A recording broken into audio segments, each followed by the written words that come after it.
Tyler Hansbrough and Danny Green, a perfect sweep at Cameron Indoor Stadium. So now what happens for the two teams after the first game of the rivalry is done this year? Hey, how are you folks? Jason Horowitz, Bill Raftery in studio for the first time this year. No, it's nice. Hey, listen, I know you're under the weather. We appreciate you coming in, Bill. Let's talk about this game and get the reaction to the North Carolina Duke afterwards here when you talk about this game and with what North Carolina did in the second half. When you see them at their best, is there any other team that is as good as they are? I think we all started the year saying this is the best team in the country, and really they were. We happened to have them in November in Maui, and they were extraordinary. And as happens in conference play, all of a sudden somebody steps on your toe. I was surprised with Duke's inability to just slow it down a little bit. And by that, if you're not making some threes, all of a sudden they're running out and scoring. And Ty Lawson had an unbelievable game. His ability to push the ball and control tempo, break down defenses, and a number of guys can ring the bell for them. So I was surprised because I thought Duke was ready for them. The one thing that happened in the second half, because Duke had that 8-point halftime lead, they couldn't hit three-pointers. And that is always the problem, the bugaboo with the Blue Devils. If they don't hit threes, they're not going to win that big game. How do they change that here? We're already into February. Well, let's leave the threes alone. They usually do it by guarding and stopping the opponent. And unfortunately, the pace of the game got so quick, and Roy Williams has been known, he wants to rush it up on makes and misses, get quickly into the offense, and they got the stud in the middle. He's just a Hansbrough with a solid game. I believe he had 17 points. He's relentless, and he gets a lot of attention, which opens it up for people like Danny Green and others. And they have balance, and that's the other thing about North Carolina. I mean, you think about what they would have had without the injuries, if Ginyard would still be there, right. Zeller. I mean, this would be a roster. You're talking about an 11-man deep roster that are all McDonald's All-American. And that's why they can play at a quick pace, push the tempo.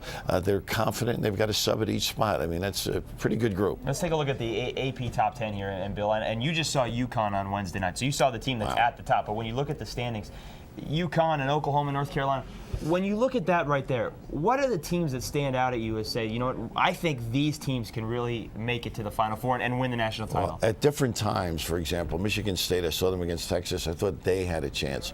Wake had a great run. I thought they had a chance. Early in the year, I looked at Louisville. They didn't play that well.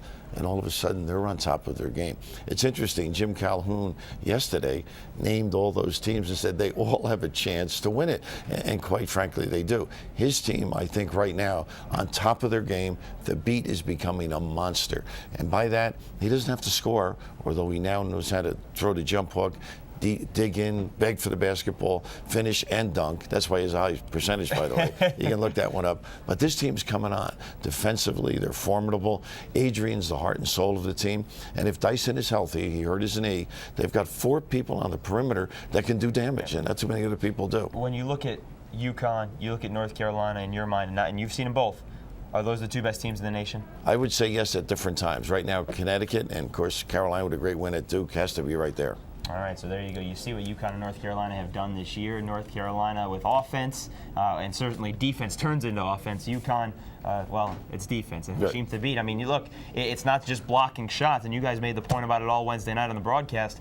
It's how many shots he changes as well. Well, that's the big thing. Their field goal percentage defense is extraordinary because they've been taught to lead to the main guy, and all of a sudden don't foul on that way because he's there, and they get runouts. When he gets a piece of it, he keeps it in play. And I kept saying last night, no one's Bill Russell, but this guy's awfully close. Yeah, and as you said on the game, Jim Boeheim said he's the best shot blocker in the history of the Big East. He's seen a few. Yeah, I'd say so. Patrick Ewing maybe come to mind. Mutombo, sure. Alonzo Lawson from Villanova, Morning. They're A lot of good guys. They're all up there, but Hasheem Thabeet, according to Jim Boeheim, the best ever in the Big East. All right, for more on North Carolina Duke, be sure to stay with CBSSports.com. For more on the Big East, check out another segment with this man, Bill Raftery, here in the paint. I'm Jason Horowitz. Take care, folks.